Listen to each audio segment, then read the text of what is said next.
now on the Deseret First Credit Union hotline is Tom Hudson, Gonzaga play-by-play man. And Tom, last night, Gonzaga, hey, they survived the curse of the number one team in college basketball. Feels like every number one team is losing once they attain that spot, but they rallied to win at Portland. At any point, were you doubting the Zags would actually lose to the Pilots? Well, it was actually funny you say that because there was a little bit of that early in the second half. Portland went up by 8. And, you kind of thought, okay, wait, well, coming out of the locker room, there was going to be a little bit of an answer to, how much more energy and honestly more passion that Portland played with in the first 20 minutes. And so, they got up by 8 and you're kind of looking around and saying, hey, wait a second. But then, it was incredible to see GU just kind of, I don't want to say flip the switch. That's not necessarily the right way to put it, but just, it came together, and then you looked up, and all of a sudden it was a 16-0 run, and, you go from, being down by 8 to up by 8, and they really did flip the switch. But Portland played well, and I'm telling you, when we get into league play, I think everybody thinks they've got a chance to win. And Portland, I think, has had a little better preseason than most people thought, and you can see that, guys. I thought Portland was much improved. They looked really good last night. So, yeah, there were a few fleeting moments there. Because like I said, we got up by 11 early, and it just seemed like our guys kind of thought, okay, well, this is Portland, and they're just going to roll over. And Portland said, nah, hey, guess what, guys? We're here to play. And so it was, there were some dicey moments there before Gonzaga, I think, kind of took control there with about 10 minutes to play. So many things going right for Gonzaga this year. Obviously 1-0 in the conference. That's not a surprise. Number one team in the country right now, and that's despite losing so much production from last season. 4 of the 5 starters gone, yet here we are again. What is the makeup of this team? And I don't know why anybody's surprised, but how does Mark Few continue to just reload season after season? Well, this one is, guys, has been as unique as one as we've had since I've been here. And I mean, this is 18 years. And with so many, we had 8 new faces coming in this year, and we haven't had that kind of turnover. And then especially, at the key spots. When you look at Josh Perkins, our all-time leading assist guy, he was gone. And then when Zach Norvell decided to leave for the NBA draft, you had 2 pretty, big holes there. And obviously with Rui and Brandon Clark also leaving. So, all of a sudden you wake up and you say, okay, well, who's going to fill these roles? And, there was hope, obviously, that Corey Kispert as a junior would become a leader and that his game would take that next step. But, outside of Corey and then, Killian Tilly, but because of his knee, you weren't 100% sure. You didn't really know what you had. And even with our grad transfers, Admon Gilder is coming back. He had a blood clot and didn't play last year. So he, it had been out for a while.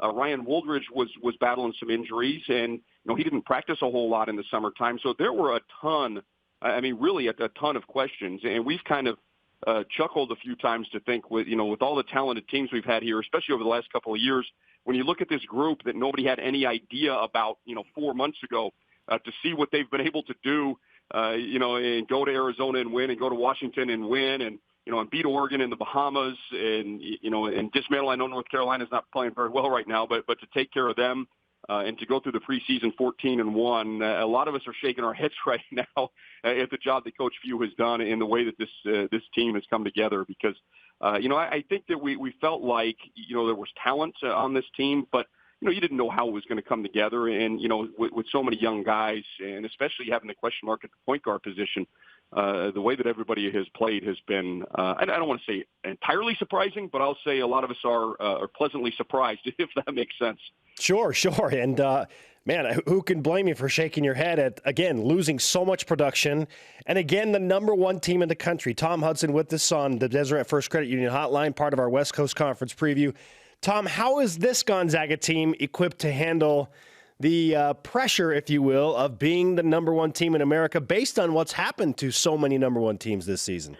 Well, and that has been the interesting part of it, is watching this group, because I think for a while as we were winning those games, I don't know that these guys have had time to, to really think about where they were going, and that teams were losing ahead of them and they kept moving up. And, winning those games, I think it built some confidence, and I think it's helped this group come together again, because I think with so many new players at the key positions, you didn't really know what was going to go on with this group. And so I think it's interesting.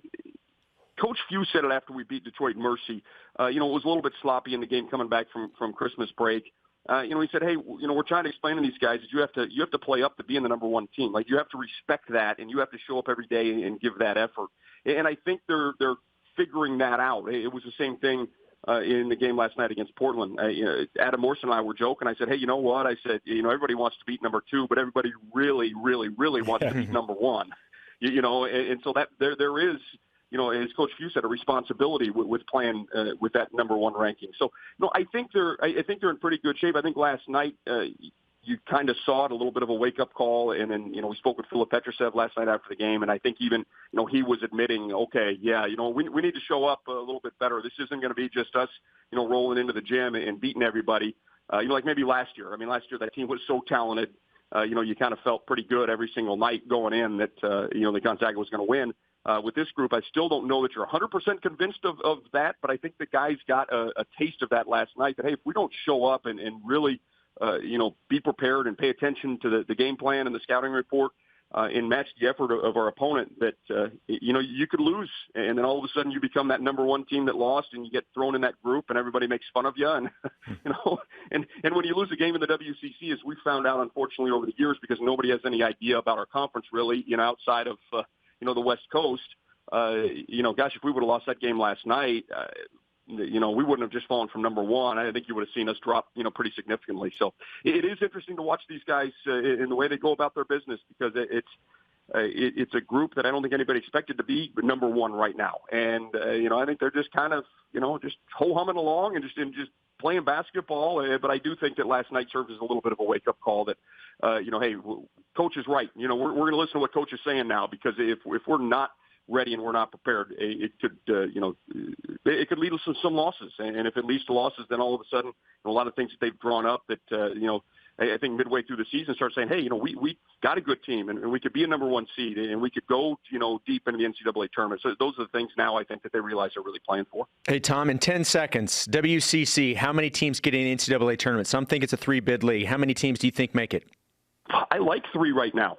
I do. I think the way, and gosh, BYU has played so well. I think BYU, to me, is probably one of the bigger surprises, too, with, Coach Pope's done a great job, and with Yoli back, it looks like they're playing well. I like 3 right now. I really do. Tom, great to talk to you. Enjoy the ride, man. 18 years as the Gonzaga play-by-play man, and that seems like you're always at the top.